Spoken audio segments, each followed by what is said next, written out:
I starved myself for months to buy Mom that vintage sapphire pendant. Seeing it around my sister Bianca's neck while Mom smiled was the final straw. I didn't scream, I just stopped paying their bills. When the foreclosure notice arrived, the real crying started. Before we continue today's story, we have an urgent announcement to make. Due to technical issues, we are pivoting towards another channel. Please subscribe to our new channel, Inherited Revenge. You can find the link in the video description, the pinned comment, and the collaboration tag on this video. Make sure to switch over now so you don't miss out. Thank you for your support. Now back to the story.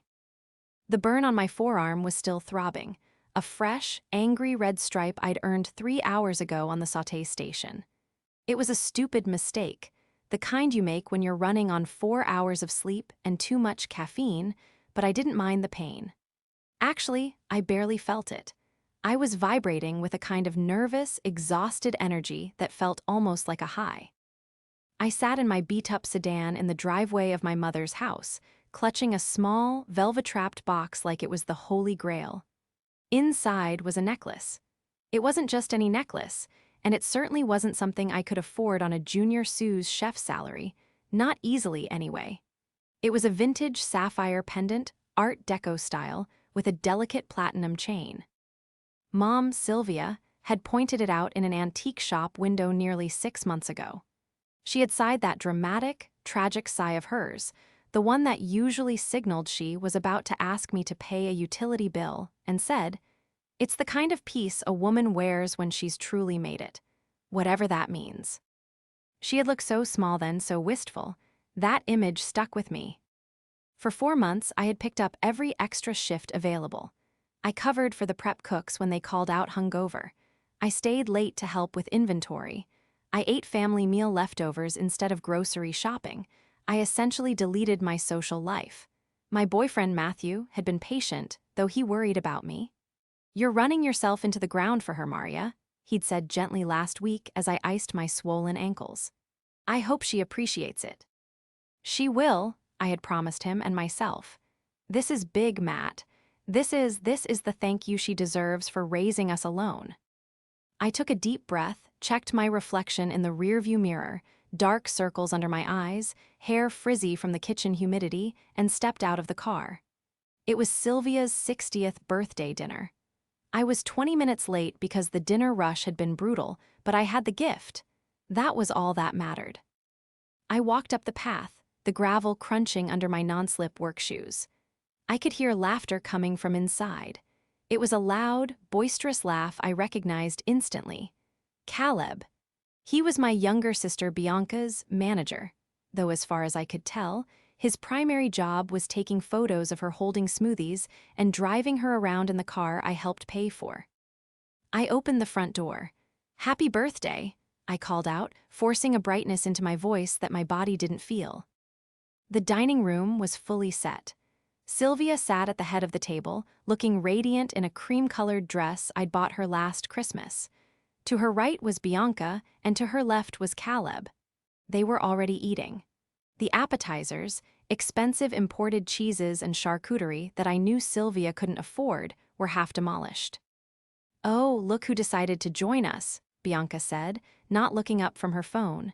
She was typing furiously, her long, manicured nails clicking against the screen.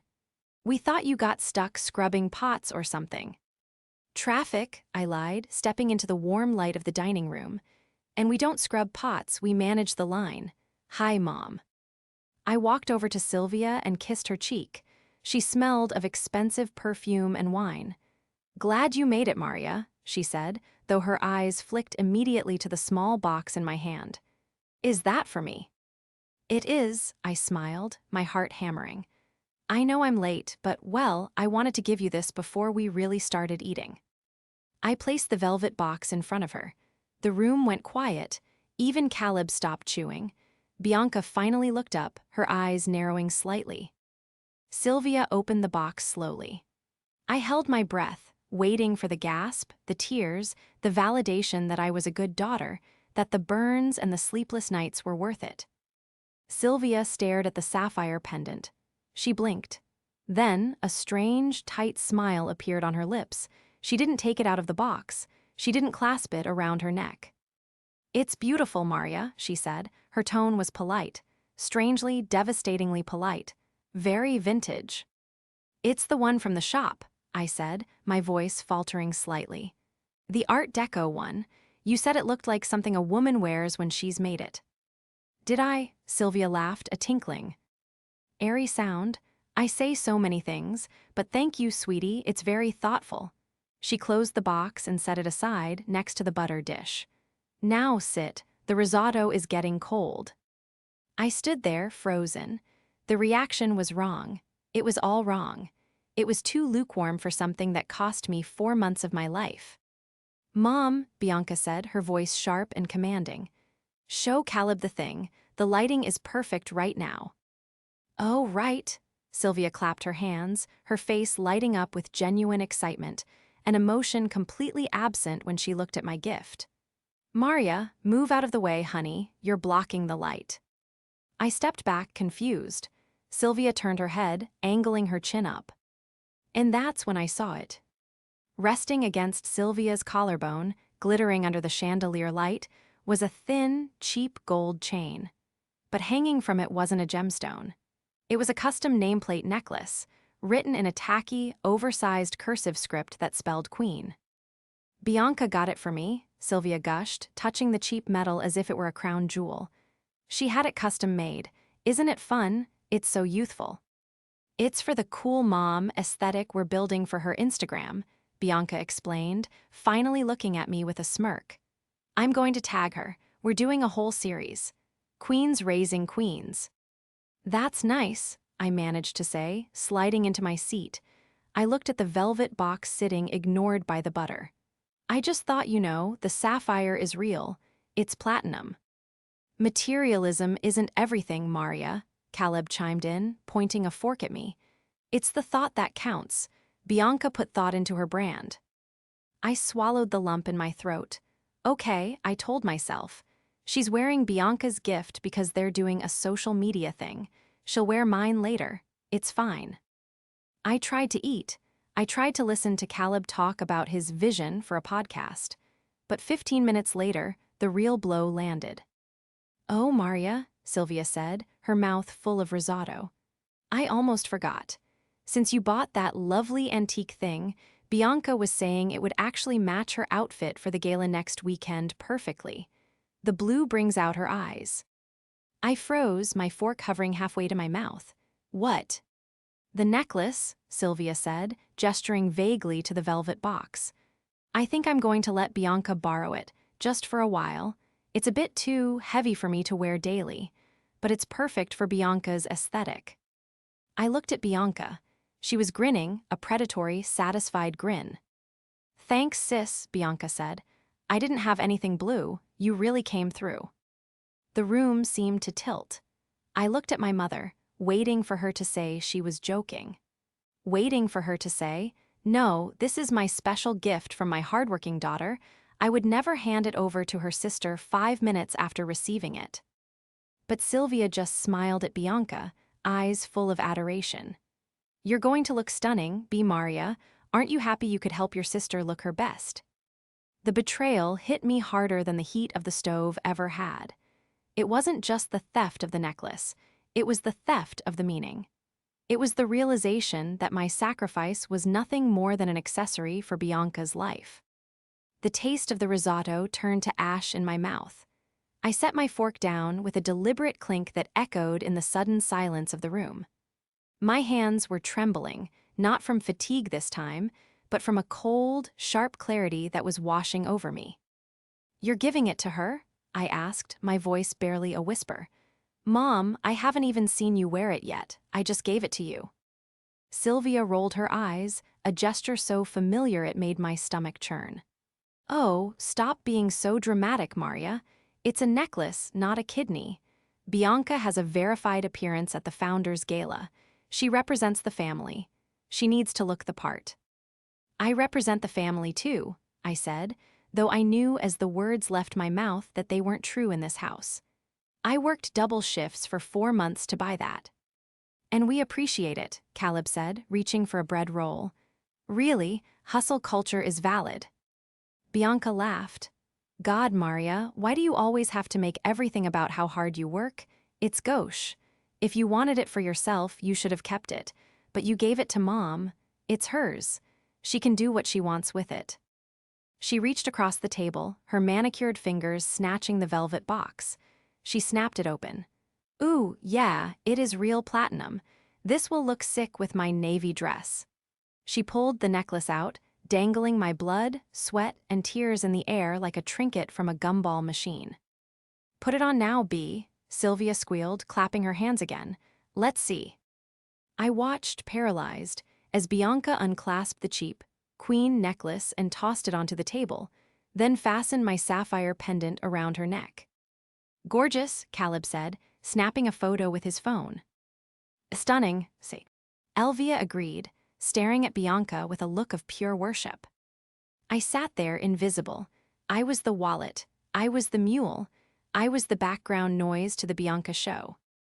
I need to go, I stood up abruptly. My chair screeched against the hardwood floor. What? Sylvia looked annoyed, her perfect picture disturbed. We haven't even had cake. Bianca bought a gluten-free vegan cake. I'm not hungry, I said. I grabbed my purse. I have an early shift. You always have a shift, Bianca muttered, admiring herself in her phone camera. So boring. Maria, don't be like this, Sylvia said, her voice dropping into that guilt-inducing register she had mastered decades ago. It's my birthday. You're going to ruin the mood because you're jealous of your sister. Jealous? I laughed, a short, dry sound that hurt my throat. No, Mom, I'm not jealous, I'm just done. Done with what? Sylvia asked, narrowing her eyes. Just done, I said. I walked to the door. I didn't hug them. I didn't say goodbye. As I reached the handle, I heard Bianca say loudly, God, she's such a buzzkill. Whatever, Mom, let's take a selfie with the necklace. I closed the door on their laughter. I sat in my car for 10 minutes, just breathing. My phone buzzed. It was a text from Matthew. How did it go? Did she love it? I couldn't answer him. I couldn't tell him that the $2,500 symbol of my love was currently being filtered for an Instagram story by the sister who hadn't worked a real job in 3 years. I started the car and drove. As the house faded in the rearview mirror, the house where I had paid to fix the roof last year, the house where I paid the landscaping bill every month because Sylvia claimed her arthritis prevented her from gardening, a thought solidified in my mind. They thought I was just the quiet, hardworking Maria, the one who complained but always paid, the one who sought approval through checks and favors. But they had forgotten one crucial thing. I wasn't just the daughter who paid the bills. I was the only one who knew where the money actually came from, and more importantly, I was the only one who knew about the letter sitting in my apartment. The one from the county tax assessor that Sylvia had ignored for 6 months, and which I had been quietly saving up to resolve before the deadline next month. They had the necklace. They had the aesthetic. But they didn't have the passcode to the online banking, and they certainly didn't have the $8,000 needed to stop the tax lien. When I got back to the apartment I shared with Matthew, I didn't cry. I think I had cried enough over Sylvia and Bianca in my 20s. Now, at 27, the tears had dried up, replaced by a cold, hard exhaustion. Matthew was on the couch grading papers. He looked up, smiling, but his expression dropped the moment he saw my face. That bad? He asked, setting his glasses down. Worse, I said. I kicked off my shoes and walked to the kitchen island. I poured myself a glass of water, my hands steady. Bianca is wearing the necklace. Matthew paused. You mean Sylvia let her try it on? No, I said, taking a sip. I mean Sylvia gave it to her, 5 minutes after I opened the box, because it fits Bianca's brand better. And Sylvia is wearing a piece of scrap metal Bianca bought her that says Queen. Matthew stood up and walked over to me, wrapping his arms around my shoulders. He didn't say I told you so, though he had every right to. He just held me. I'm sorry, Maria. It's cruel. It's just cruel. It is, I agreed, but it's clarifying. I pulled away gently and walked to the desk where we kept our mail. I shuffled through the stack until I found the envelope with the red stamp. County Tax Assessor, Final Notice.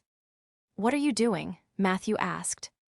"I was going to pay this on Friday," I said, tapping the envelope. "The house is in Mom's name, but she hasn't paid property taxes in 2 years. She hides the letters.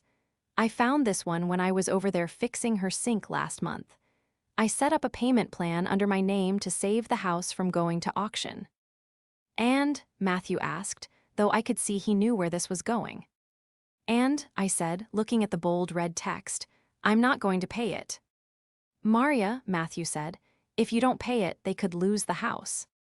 "I know," I said, "but if I pay it, I can't afford rent this month because I spent my savings on that necklace. I was going to ask you to cover the rent so I could save Mom." Again. Matthew looked at me, his eyes soft. "You know I would have covered us, I always do." "I know," I said, "but why should you?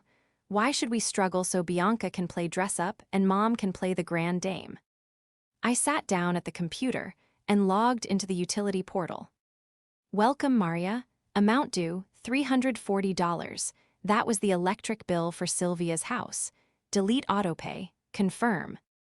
Next tab, the landscaper. Cancel service. Confirm. Next tab, Sylvia's car in Sura. NCE. Remove saved payment method. Confirm. "I'm done, Matt," I said, my voice gaining strength with every click. "I'm done being the safety net. I'm done being the bank." "They're going to notice," Matthew warned. "Not immediately, but soon." "Good," I said. "Let them notice." For the next 3 weeks, I went ghost. I didn't call. I didn't text. I blocked Bianca and Caleb on all social media because I couldn't bear to see my necklace in their stories. At first, it was quiet. They didn't reach out because they didn't need anything yet. They were probably assuming I was sulking and would get over it, just like I always did. But then the calendar turned. The first of the month came and went. On day 21, my phone buzzed while I was prepping vegetables at the restaurant. It was Sylvia. I let it go to voicemail. 10 minutes later, it rang again. Then Bianca called, then Sylvia again. I finished my shift, washed my hands, and walked out to my car. I sat in the driver's seat and looked at my phone. 7 missed calls, 3 voicemails. I pressed play on the first one from Sylvia. "Maria, pick up. The electric company sent a notice saying the bill is overdue. I think your card expired or something. Call them and fix it, the lights flickered today. Love you." Casual, entitled, assuming it was a glitch. I pressed play on the second one. "Maria, seriously. The gardener didn't show up today. The lawn looks atrocious and Caleb wanted to do a shoot in the garden tomorrow. What is going on? Call me back." Annoyed, impatient. I pressed play on the third one. This one was different. "Maria," Sylvia's voice was high-pitched, cracking, she was crying. "Maria, please pick up. There's a man here, he put a notice on the door, a sheriff's deputy. He says the house is being seized for back taxes. He says we have 30 days to vacate. Maria, you said you handled the taxes. You said everything was fine. What is happening? Call me." I listened to the sobbing on the other end. For the first time in my life, her tears didn't make my chest tighten with guilt. They didn't make me want to rush over and fix it. I looked at the phone. I thought about the sapphire necklace around Bianca's neck. I thought about the Queen nameplate. I texted Matthew, "It's starting." Then I put the car in gear and drove home. I wasn't going to call her back. Not tonight. Let them sit in the dark for a bit. I didn't call back that night. I didn't call back the next morning either. The silence from my end was a calculated weapon, though at first it felt like holding my breath underwater. Every time my phone vibrated, my heart would lurch into my throat, a conditioned response from a decade of jumping whenever Sylvia snapped her fingers. But then I would look at the screen, see Mother or Bianca or Caleb, and I would force myself to exhale and swipe the notification away.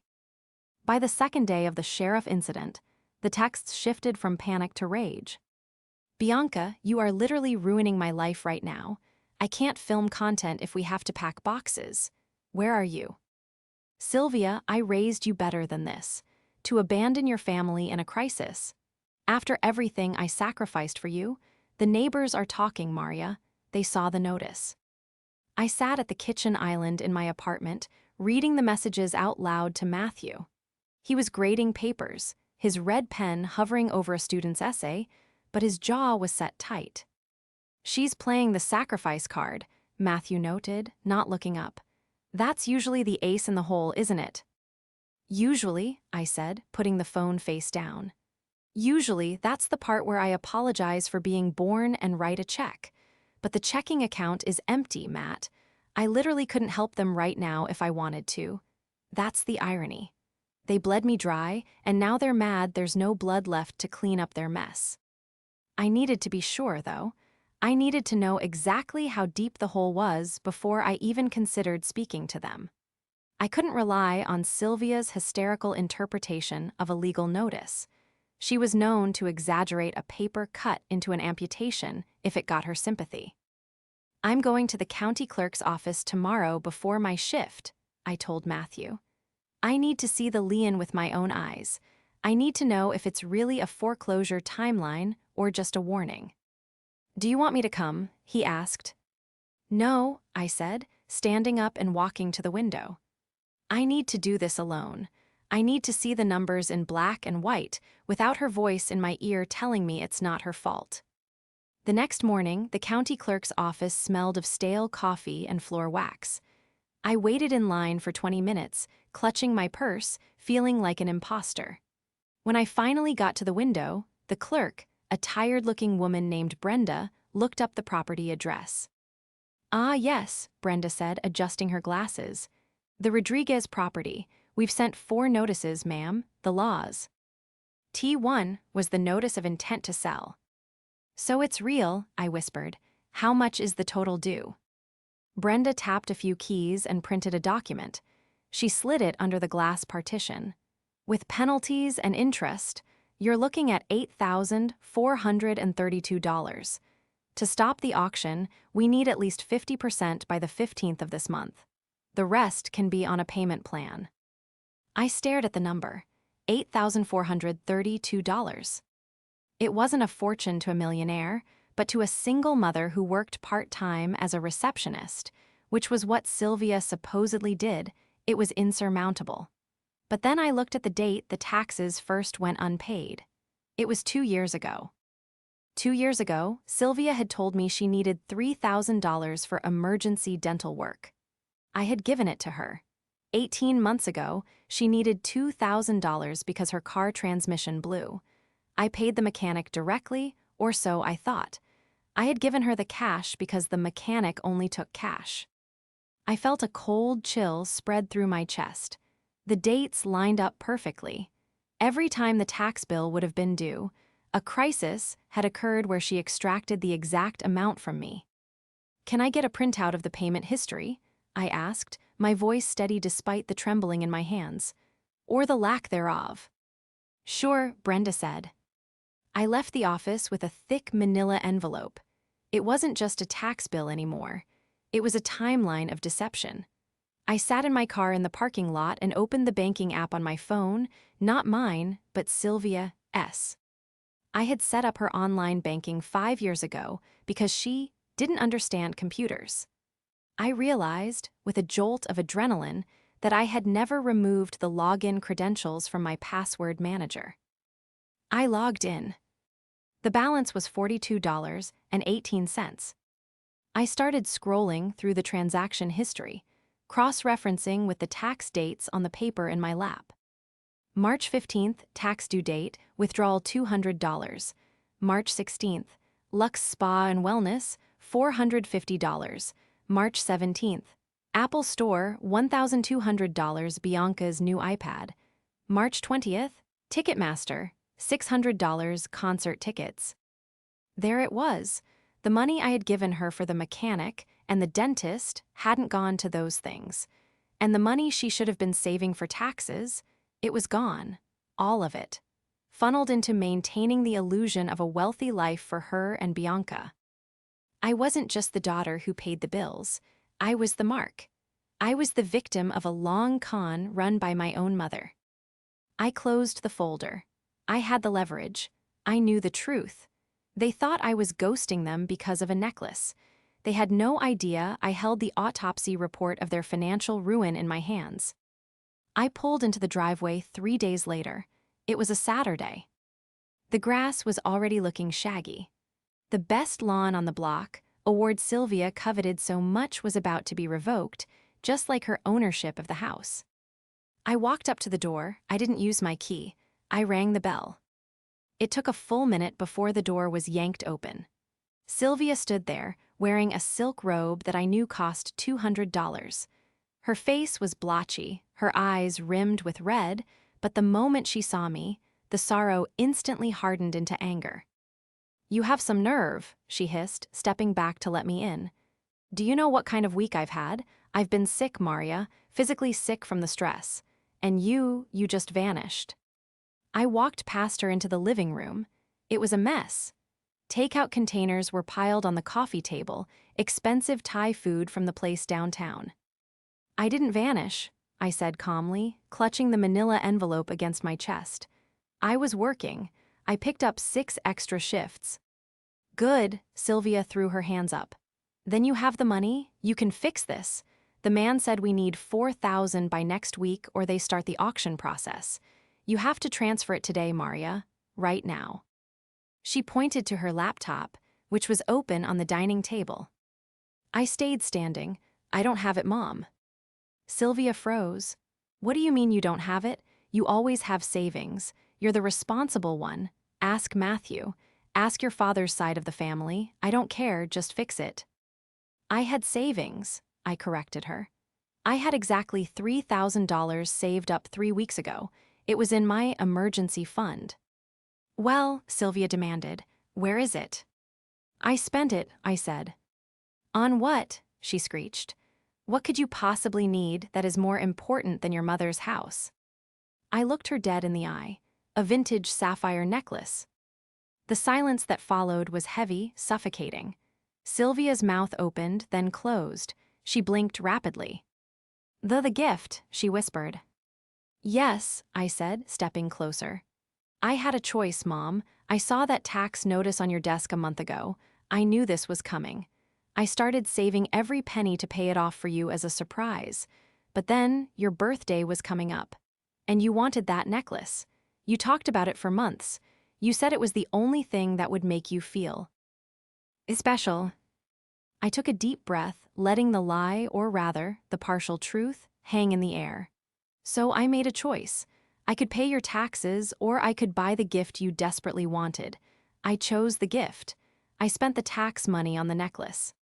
Sylvia's face turned a shade of purple I had never seen before. You stupid girl, you spent our house money on jewelry." "It's not jewelry," I said, mimicking her tone from the birthday dinner. "It's a legacy piece. It's for a woman who has made it. Remember." "I need that money," Sylvia screamed, grabbing a pillow and throwing it at the couch. "You have to take it back, return it, get the cash back right now." "I can't," I said simply. "Why not?" "Because," I said, looking toward the hallway where Bianca had just emerged, looking sleepy and annoyed. "It's currently being used for Bianca's brand aesthetic. Isn't that right?" Bianca froze, her hand flying to her throat. She was wearing the sapphire pendant. It was tangled with 2 other gold chains, looking cluttered and cheapened by the styling, but it was there. "What is going on?" Bianca asked, looking between us. "Why is everyone yelling?" "Your sister," Sylvia pointed a shaking finger at me, "wasted the money meant for our taxes on that necklace. She prioritized a trinket over a roof over our heads. She's trying to make us homeless." Bianca's eyes went wide. She looked down at the necklace, then back at me. "Wait, this is why the sheriff came, because you bought this." "Basically," I said. "So, if you want to save the house, you'll need to give it back to me so I can sell it to a pawnbroker. I won't get full price, maybe half, but it's a start."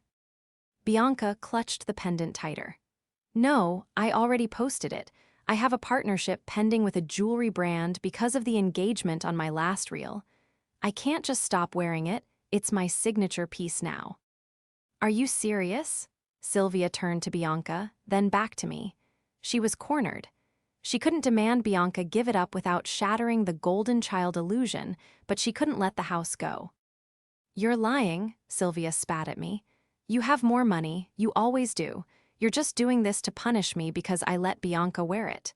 You're petty, Maria. You're a petty, jealous little girl.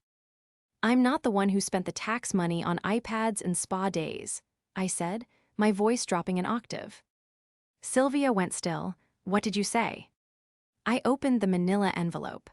I pulled out the spreadsheet I had created, the one highlighting the withdrawals. I know, Mom, I said. I know you had the money, I know you spent it, and now you want me to pay for it again.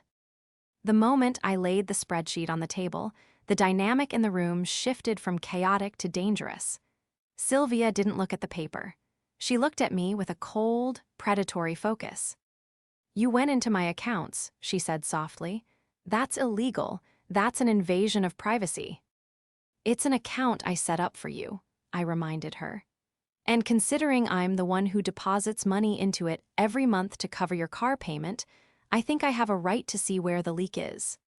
Get out, Sylvia whispered. With pleasure, I said.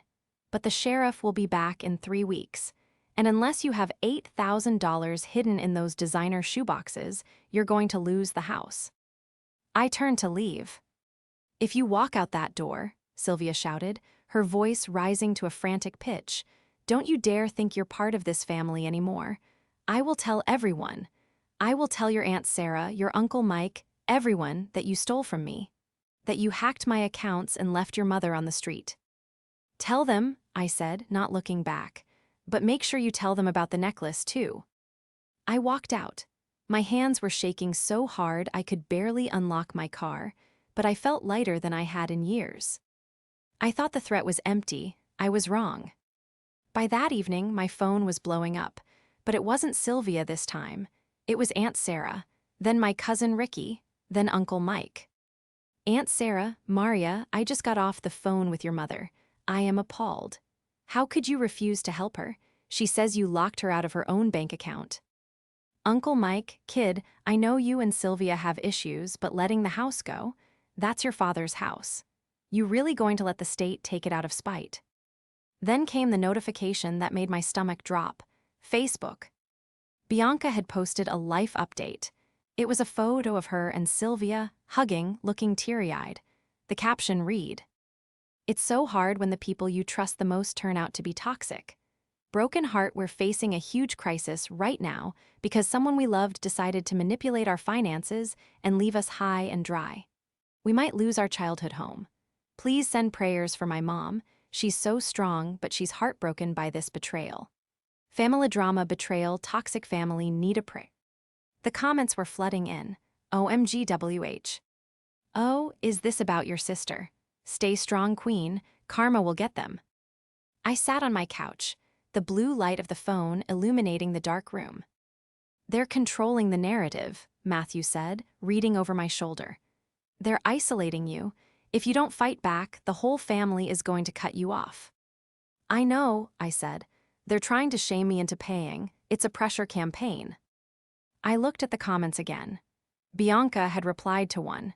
It's complicated, but let's just say jealousy is an ugly disease. Okay, I said, standing up. They want to make this public. Let's make it public. What are you going to do? Matthew asked.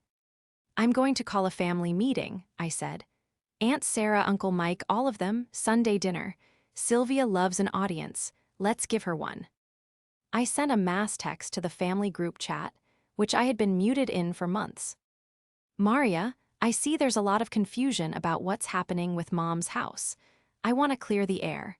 I'm coming over on Sunday at 1 p.m. with the financial records to explain exactly why the taxes weren't paid. I think everyone deserves to know the truth before any money is borrowed or donated. See you there. The response was immediate.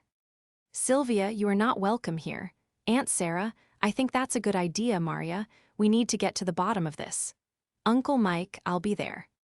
Sylvia couldn't say no, not without looking suspicious. She was trapped. I spent Saturday night preparing. I didn't just have the spreadsheet. I went back further.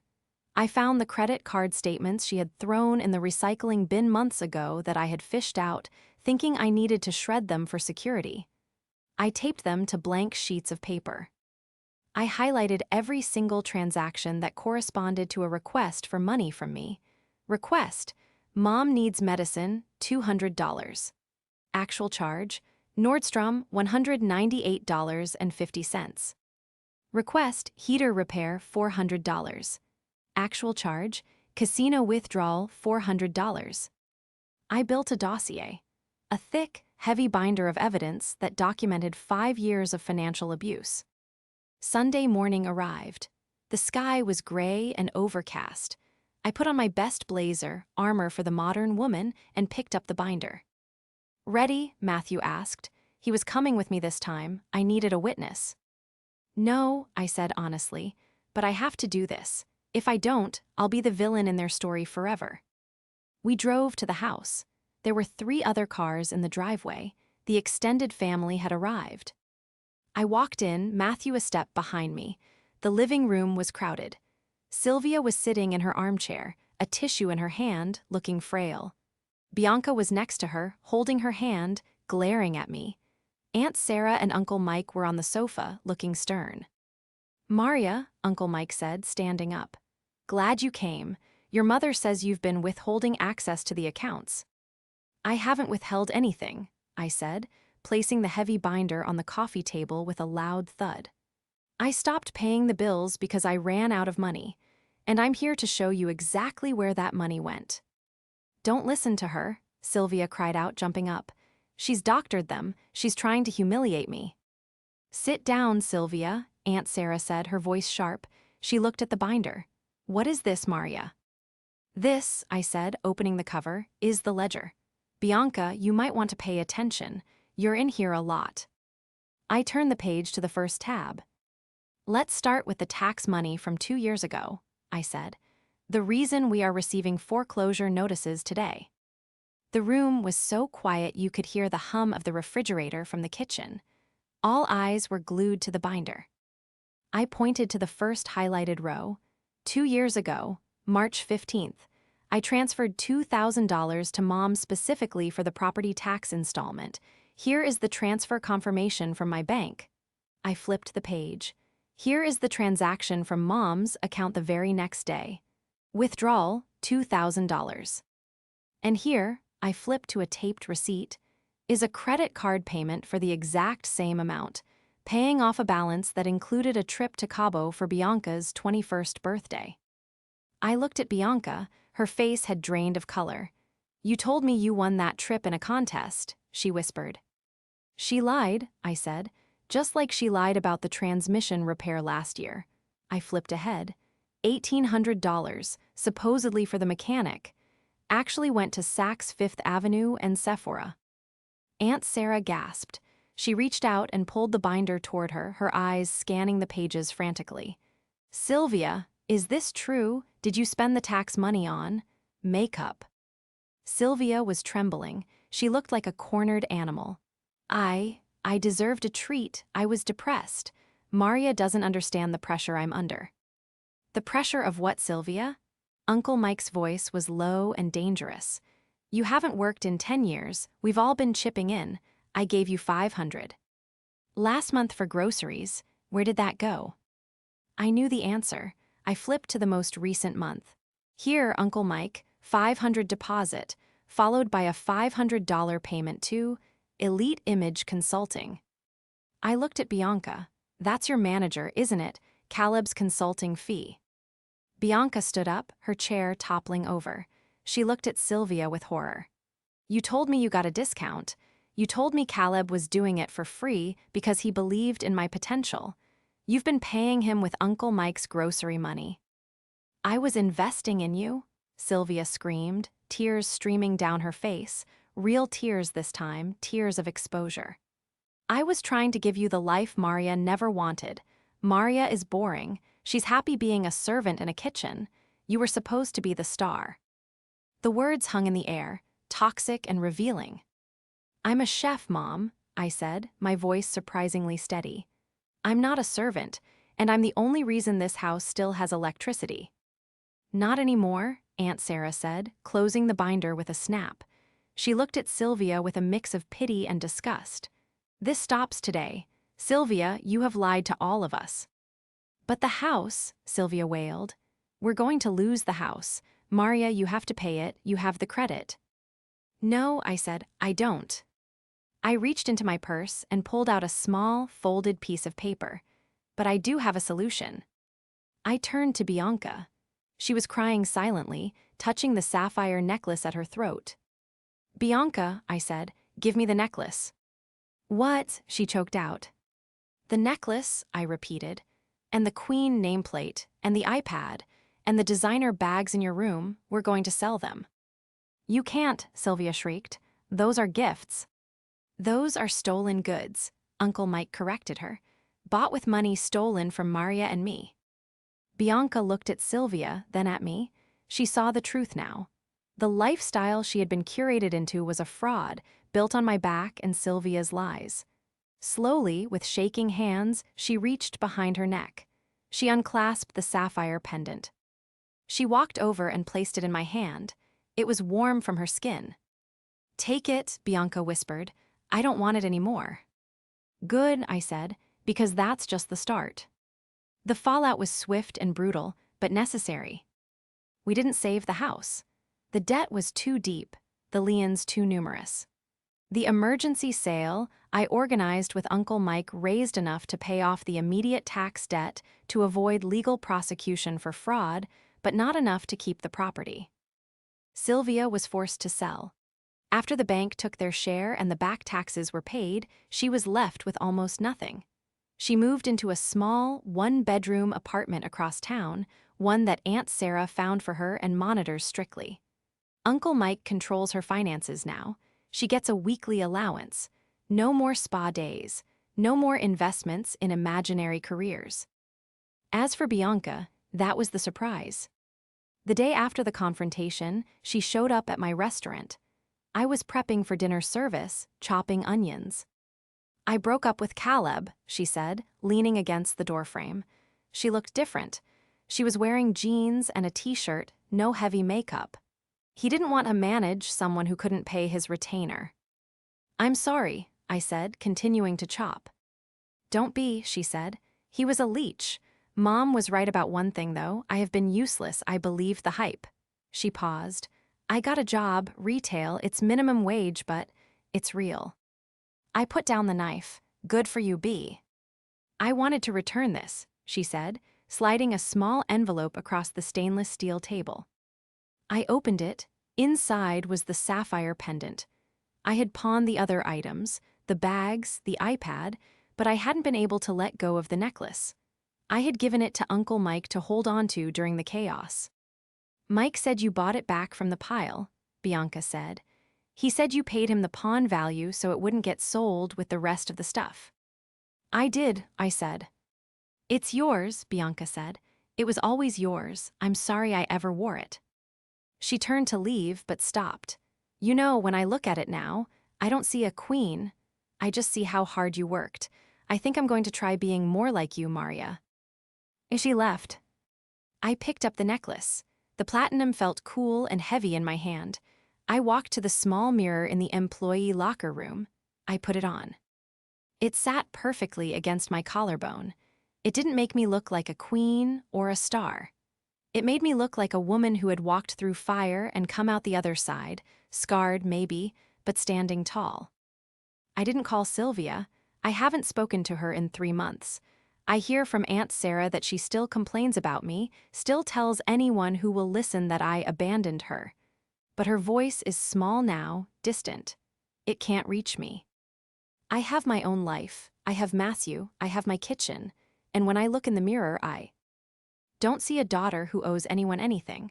I see myself.